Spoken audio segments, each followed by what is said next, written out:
16-year-old Fortnite nerd with years of experience improving at Fortnite myself and helping others improve too. And today I'm going to be going through 7 tips to make you a much better Fortnite player. Whether you're just grinding ranked or actually going for high placements in tournaments, this video will help you. So let's just jump straight into the tips. To start off, I want to go over early game.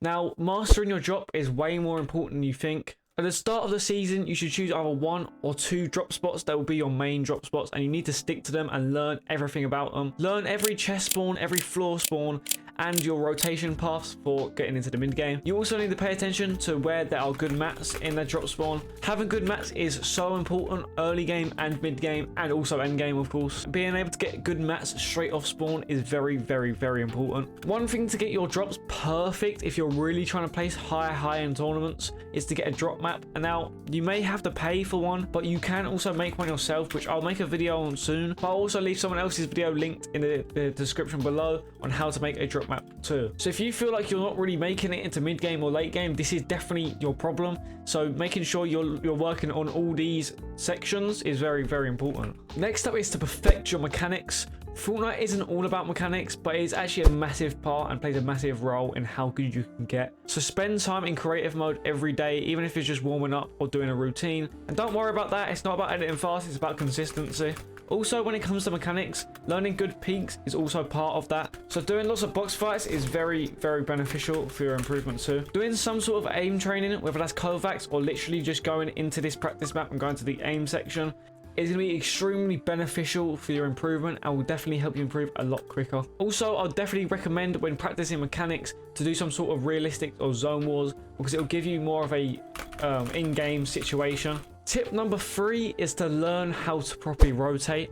Rotations can be what makes your game or absolutely breaks it. So always have a plan of where you're going to move next in the game. If the zone pulls very far from you in the late game, then make sure to rotate very early and make sure you're getting into the circle, into a good position. But especially in early game and mid game, the best way to rotate is by using dead side. So what does dead side mean? So let's pretend this is the map and this is like the island. So we've got a POI here, a POI here, a POI here, a POI here, and then there's no POIs here.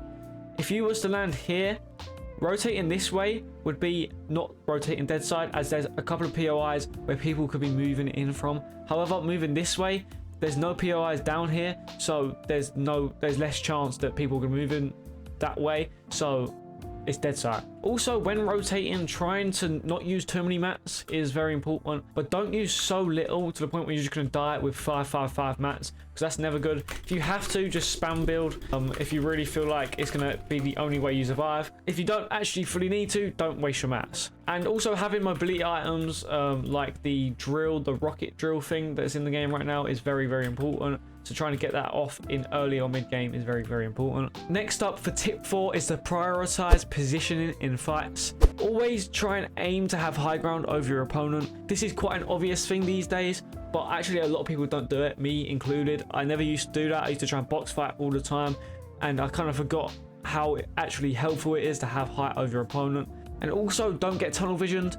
Don't be scared to disengage. It doesn't make you weak. It doesn't make you bad at the game. You're just making a smart play, and smart plays are the things that win fights. Don't get tunnel vision too much in fights. If you have to disengage, it doesn't make you weak, doesn't make you bad at the game. It just makes you a smart player, and smart players are the ones that win the games. Now for tip number 5, this is about material. I said this a little bit earlier, but making sure you're keeping your material in check and not wasting too many materials in certain fights is very, very important.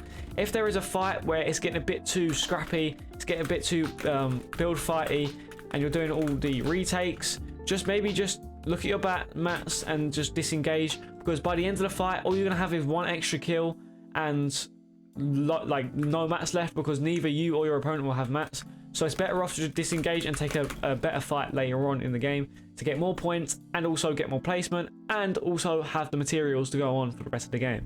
Tip number 6 is one that isn't talked about too much, which is endgame awareness. But what do I mean by endgame awareness? Being able to stay calm and focused and just know where your opponents are going to go and where they are on your screen is very important, especially for tournaments, because there will be a lot of people in that end zone. So being able to keep track of those people will make it so you're quite hard to counter on.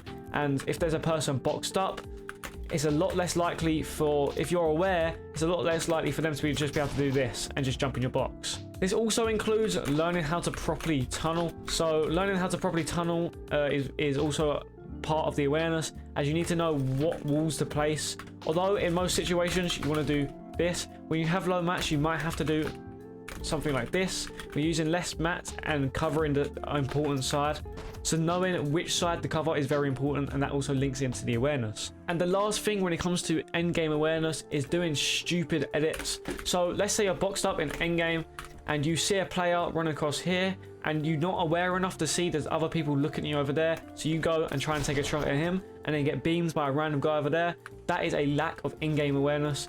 Being able to look through the cone and check if there's people looking at you all around. And then if you're clear, you can take the shot. If you're not, just expands the box. And lastly, for tip number 7, record your gameplay and then review it after. If you can't record it, there's obviously always replays. To turn replays on, you go to the settings in this game section, go all the way down to replays, and then turn on record replays and whatever one you want to turn on. I only have record creative replays for thumbnails, but I can turn this off whenever. But the best thing about being able to review your gameplay is you can see exactly what your mistake was. And if you can't see it yourself, maybe get one of your mates or a coach to look at your gameplay so they can see exactly what mistakes you're making. I've done this over and over and over in my matches, and some of the things I learned was I had bad peaks. I felt like I had amazing peaks, but I saw in fights that I would let go whilst I'm walking over. Instead, now I hold it and then do a peek. If you really cannot record your own gameplay or use replays for whatever reason, just watching pros gameplay is also very helpful and will make a massive difference into your gameplay.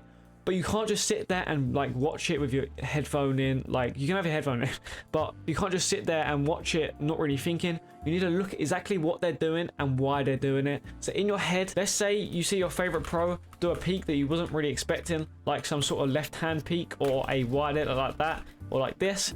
Maybe pause it and take a second to write down why you think he has done that, and then implement that into your own gameplay. If you use these 7 tips, I promise you'll get much better at the game and become absolutely amazing on Fortnite, and even make your first earnings. I'll see you all in the next one.